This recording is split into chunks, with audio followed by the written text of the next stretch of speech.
ओबीसींच्या राजकीय आरक्षणाच्या मुद्द्यावर आज विरोधी पक्षांचे सदस्य आक्रमक, कामकाज सुरुवातीला 2 वेळा आणि नंतर दिवसभरासाठी तहकूब, उद्याचे नियोजित कामकाजही रद्द आणि एसटी महामंडळाच्या कर्मचाऱ्यांचे शासकीय कर्मचाऱ्यांमध्ये विलिनीकरण करायचे की नाही याबाबतचा अहवाल सादर. ही होती विधानसभेतल्या आजच्या कामकाजातली ठळक वैशिष्ट्य.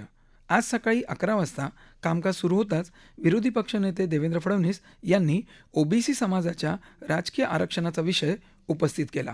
सर्वोच्च न्यायालयाने काल यावरचा राज्य मागासवर्ग आयोगाने दिलेला अंतरिम अहवाल फेटाळून लावला आहे. राज्य सरकारचे अपयश आहे. सरकारला ओबीसींना राजकीय आरक्षण देण्याची इच्छाशक्तीच नाही. सर्वोच्च न्यायालयाने या अहवालावर तीव्र आक्षेप घेत कडक ताशेरे ओढले आहेत. हा अहवाल मुख्यमंत्र्यांकडे सोपवल्याने तो ग्राह्य धरावा का, असा सवाल न्यायालयाने केला. या अहवालावर तारीख नाही, सही नाही, कधीचा तपशील आहे याचा उल्लेख नाही, कुठून माहिती घेतली त्याचा पत्ता नाही, ओबीसींच्या राजकीय मागासलेपणाचा उल्लेखच नाही. हा तपशील आपण नाकारला का असे विचारले तर आयोगाने न्यायालयाला याचे संशोधनच झाले नसल्याचे सांगितले, असे फडणवीस यांनी सांगितलं. आम्ही 8 गावातला डाटा अवघ्या 5 दिवसात मिळवला. जिल्हाधिकाऱ्यांकडे तो सुपूर्दही केला. मग सरकारला हे का शक्य होत नाही की सरकारला इच्छाशक्तीच नाही? 2.25 वर्षे झाली, काही झाले नाही. हा आयोग स्वायत्त आहे. मग आयोगाच्या बैठकीत मुख्यमंत्री, उपमुख्यमंत्री, ओबीसी विभागाचे मंत्री कसे? न्यायालयाने हे म्हटले आहे. ओबीसी आरक्षणाबद्दल राज्य सरकारची काही जबाबदारी आहे की नाही? आमची भूमिका सहकार्याची आहे. पण सरकार ओबीसींना राजकीय आरक्षणापासून वंचित ठेवू पाहत आहे. सरकारवर कोणाचा दबाव आहे का, असा सवालही त्यांनी केला. आपल्याला असलेले ओबीसींचे राजकीय आरक्षण काढून टाकताना न्यायालयाने एक संधी दिली होती. न्यायालयाने अंतरिम अहवाल सादर करण्याची संधी दिली, पण सरकारला काही करायचे नाही. राज्य मागासवर्ग आयोगाला सरकारने काल 30 कंत्राटी कर्मचारी दिले आहेत. काल तशी ऑर्डर निघाली आहे. त्यामुळे काल सरकारची न्यायालयात ही अवस्था झाली, असेही ते म्हणाले. या सरकारने राज्य मागासवर्गाला मुख्यमंत्र्यांच्या दारी नेऊन उभे केले आहे. अशाने आयोगाला न्यायालयात लाज आणता. राज्य मागासवर्ग आयोग ही कार्यकर्त्यांची सोय लावण्यासाठी असलेली ठिकाणं नव्हे. तेथे तज्ज्ञ असण्याची गरज आहे. हवे तर नव्याने आयोग नेमा, पण चोख काम करा. या एकंदर पार्श्वभूमीवर आमची एकच मागणी आहे.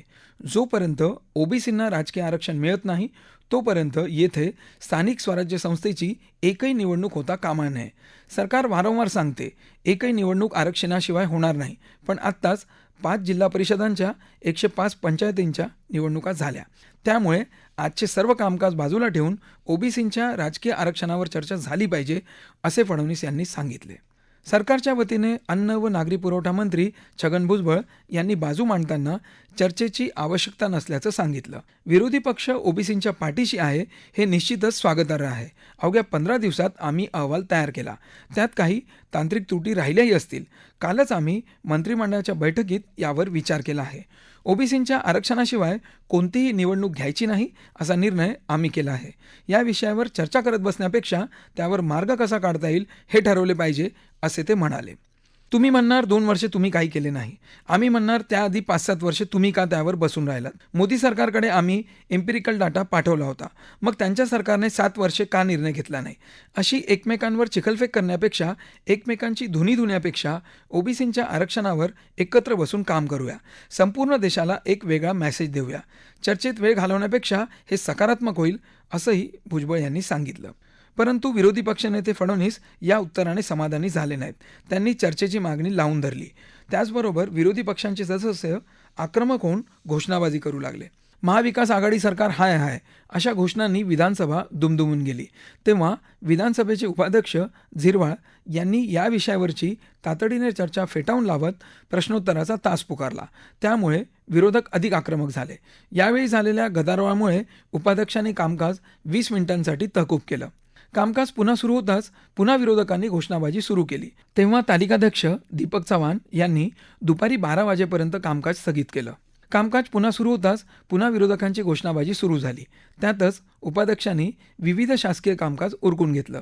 परिवहन मंत्री अनिल परब यांनी एसटी कर्मचाऱ्यांचा शासनामध्ये विलिनीकरण करण्याच्या विषयावर उच्च न्यायालयाने मुख्य सचिवांच्या अध्यक्षतेखाली नेमलेल्या 3 सदस्यीय समितीचा अहवाल सभागृहात सादर केला. राज्यपालांनी केलेल्या अभिभाषणाबद्दल आभार मानणारा ठराव रवींद्र वायकर यांनी मांडला.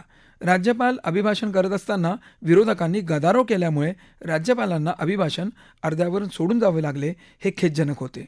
अभिभाषणानंतर राष्ट्रगीताच्या वेळी राज्यपाल उपस्थित राहणे आवश्यक होते, परंतु तसे झाले नाही. याकडेही वायकर यांनी सभागृहाचे लक्ष वेधले.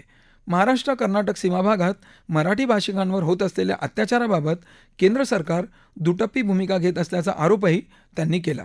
विरोधकांच्या घोषणा चालूच होत्या. अध्यक्षांसमोरच्या मोकळ्या जागेत येऊन ते घोषणा देत होते, तेव्हा वायकर यांनीही त्यांचे भाषण आटोपते घेतले. काही शासकीय तसेच अशासकीय ठराव सादर करून घेतल्यानंतर विरोधकांच्या घोषणाबाजीतच उपाध्यक्षांनी दिवसभरासाठीचं कामकाज तहकूब केलं. उद्याची नियोजित बैठकही रद्द करत त्यांनी पुढची बैठक सोमवारी होणार असल्याचं जाहीर केलं.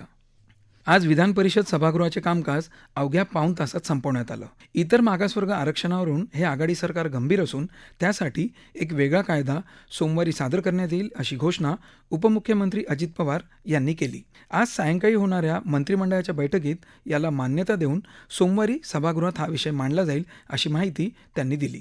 विरोधी पक्षनेते प्रवीण दरेकर यांनी या विषयावर दिलेल्या नियम 289च्या प्रस्तावावर विशेष बाब म्हणून सभापती रामराजे नाईक निंबाळकर यांनी त्यांना बोलू दिलं. सरकारने या संदर्भात आतापर्यंत चालढकल करून मागासवर्ग आयोगाला योग्य मनुष्यबळ आणि निधी आदी पुरवला नाही. स्थानिक स्वराज्य संस्थाच्या निवडणूक आरक्षणाशिवाय नको ही विरोधकांप्रमाणेच सरकारची भूमिका असल्याचं पवार यांनी सांगत आयोगाला सुविधा दिल्याचं स्पष्ट केलं. प्रश्नोत्तराच्या यादीतील 2 प्रश्न आणि काही शासकीय कामकाज करून सभागृह स्थगित केल्याची घोषणा सभापतींनी केली. उद्या शनिवारी होणारी नियमित बैठक रद्द केल्याचं सभापतींनी जाहीर केलं. इतर मागासवर्गीयांच्या आरक्षणाशिवाय स्थानिक स्वराज्य संस्थांच्या निवडणुका होऊ नयेत ही महाविकास आघाडी शासनाची भूमिका असून मध्य प्रदेश सरकारने आणलेल्या विधेयकाप्रमाणे राज्य शासन सोमवारी विधिमंडळात विधेयक मांडणार असल्याचं अजित पवार यांनी स्पष्ट केलं. ओबीसी आरक्षण मुद्द्यावर विरोधी पक्षनेते प्रवीण दरेकर यांनी नियम 289 खाली स्थगन प्रस्ताव दिला होता. निकडीची बाब म्हणून सभापतींनी त्यावर दरेकर यांना बोलू दिलं. या चर्चेला उत्तर देताना पवार म्हणाले, सर्व सदस्य आरक्षणाच्या बाजूने आहेत, तथापि निवडणुका कधी घ्यायचा याचा अधिकार निवडणूक आयोगाला आहे. राज्य मंत्रिमंडळाच्या बैठकीत सर्वोच्च न्यायालयाच्या निकालानंतर कालही यावर चर्चा झाली. आजही संध्याकाळी बैठक होऊन त्यात विधेयकास अंतिम रूप दिलं जाईल. सोमवारी ते विधिमंडळात सादर झाल्यावर सर्वांनी त्याला एकमताने पाठिंबा द्यावा, असं आवाहन त्यांनी केलं. राज्य शासनावर कोणाचाही कसलाही दबाव नाही, शासनावर कोणीही दबाव टाकू शकत नाही आणि कोणाच्याही दबावाला भीक घालणार नाही, असंही ते ठामपणे म्हणाले. हे आरक्षण लागू करण्यासाठी सर्वांनी सगळीकडून प्रयत्न केले. मागासवर्ग आयोगाला सुविधा पुरवल्या, तरी न्यायालयाने त्यांना जो निकाल द्यायचा तो दिला. आगामी काळात राज्यातील 70-75% मतदार प्रभावित होतील, इतक्या मोठ्या प्रमाणात निवडणुका होणार आहेत, असंही त्यांनी सांगितलं. शासनाने हलगर्जीपणा केल्याचा आरोप त्यांनी फेटाळून लावला. या दरम्यान भाजपच्या गोपीचंद पडळकर, चंद्रशेखर बावनकुळे यांनी बोलण्याचा प्रयत्न केला, मात्र सभापतींनी त्यांना गप्प केलं. हा भावनिक मुद्दा असून याची सरकारने गांभीर्याने दखल घेतली आहे. आरक्षण देऊनच निवडणुका होतील, तोपर्यंत त्या ठिकाणी प्रशासक नेमले जातील, असं पवार यांनी स्पष्ट केलं. याचवेळी विरोधकांनी आरक्षण आणि मलिक यांच्या राजीनाम्याची मागणी करणाऱ्या घोषणा दिल्या. जेमतेम 2 प्रश्न झाल्यावर सभापतींनी कामकाज तहकूब केलं. आरक्षणाच्या मुद्द्यावर सरकार गंभीर नसल्याने हा संपूर्ण समाज अस्वस्थ आहे. सर्वोच्च न्यायालयाने इम्पेरिकल डेटा गोळा करण्याचे आदेश दिले होते, परंतु 12 महिने उलटूनही त्यावर नीट काम केले नाही. एका अर्थाने आघाडी सरकारने ओबीसी आरक्षणाची हत्या केल्याचा घणाघाती आरोप विरोधी पक्षनेते दरेकर यांनी केला. सरकारच्या नकारात्मकतेमुळे हा प्रश्न अद्याप सुटला नाही. तसेच न्यायालयीन लढाईत योग्य पद्धतीने बाजू न मांडल्याने आणि पुनर्विचार याचिकेला विलंब लावल्याने या प्रश्नी गुंता वाढला. आयोग गठीत करण्यास अक्षम्य उशीर केला गेला. यावर दरेकर यांनी सविस्तर भाष्य केलं. डिसेंबर 2019 पासून 27 महिने उलटूनही राज्य सरकार कोणत्याही प्रकारचा डेटा गोळा करू शकलं नाही, कोणतीही कारवाई केली नाही. परिणामी सर्वोच्च न्यायालयाने नुकतंच आरक्षण रद्द केलं. कोणतीही कृती न करता केंद्र सरकारशी हे सरकार वाद घालत बसले आणि वेळ वाया घालवला. म्हणून घाईघाईने अहवाल सादर केल्याबाबत न्यायालयाने कान उपटले. न्यायालय भावनेवर काम करत नाही, तर आकडेवारीवर काम करतं, याचा विसर पडल्याची खोचक टिप्पणी त्यांनी केली. कालमर्यादेत अनेक गोष्टी करायला हव्या होत्या, त्या न करता निष्काळजीपणा, दुर्लक्ष आणि अंतरिम अहवालावर अध्यक्षाची सहीच नसणं अशा अनेक त्रुटी न्यायालयाने उपस्थित केल्या. याकडे दरेकर यांनी लक्ष वेधलं. आज दुपारी कामकाज सुरू होताच काल गैरहजर असलेले नवनिर्वाचित सदस्य नागपूर प्राधिकरण चंद्रशेखर बावनकुळे, अकोला बुलढाणा वाशिमचे वसंत खंडेलवाल यांचा परिचय जलसंपदा मंत्री जयंत पाटील यांनी सभागृहाला करून दिला. याबाबत सभापती रामराजे नाईक निंबाळकर यांनी सुरुवात करताच शेकापच्या जयंत पाटील यांनी मंत्री कुठे आहेत, त्यांनी करायचं असतं असं मिश्किल शैलीत टोलवलं. प्रश्नोत्तराच्या तासात मराठवाडा पाणी प्रश्नावर सतीश चव्हाण यांना विरोधकाच्या घोषणांनी अडथळा येत होता, तर डॉक्टर सुधीर तांबे यांनी या गोंधळात त्यांचा प्रश्न पुकारला.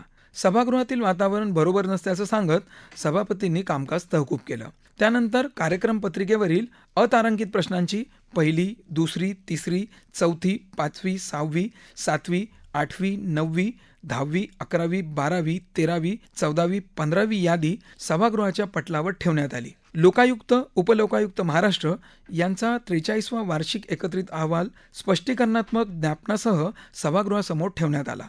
उद्योग राज्यमंत्री अदिती तटकरे यांनी मराठवाडा विकास महामंडळ यांचा 53वा वार्षिक अहवाल सभागृहासमोर ठेवला. महाराष्ट्र राज्य मार्ग परिवहन महामंडळ विरुद्ध संघर्ष करणाऱ्या एसटी कामगार संघटना आणि इतर यांच्या उच्च न्यायालय मुंबई येथे दाखल रिट याचिकानुसार मुख्य सचिव यांच्या अध्यक्षतेखालील त्रिसदस्यीय समितीचा अहवाल परिवहन मंत्री अनिल परब यांनी सभागृहासमोर ठेवला. नियम 93च्या सूचना, लक्षवेधी सूचना आदींचं कामकाज पुढे ढकलण्यात आल्याचं सभापतींनी जाहीर केलं. त्याचबरोबर उद्या शनिवारी ठरल्याप्रमाणे कामकाज होणार नसल्याचं सांगत सभागृहाची विशेष बैठक सोमवारी सकाळी भरेल असं त्यांनी घोषित करून सभागृह तहकूब केलं.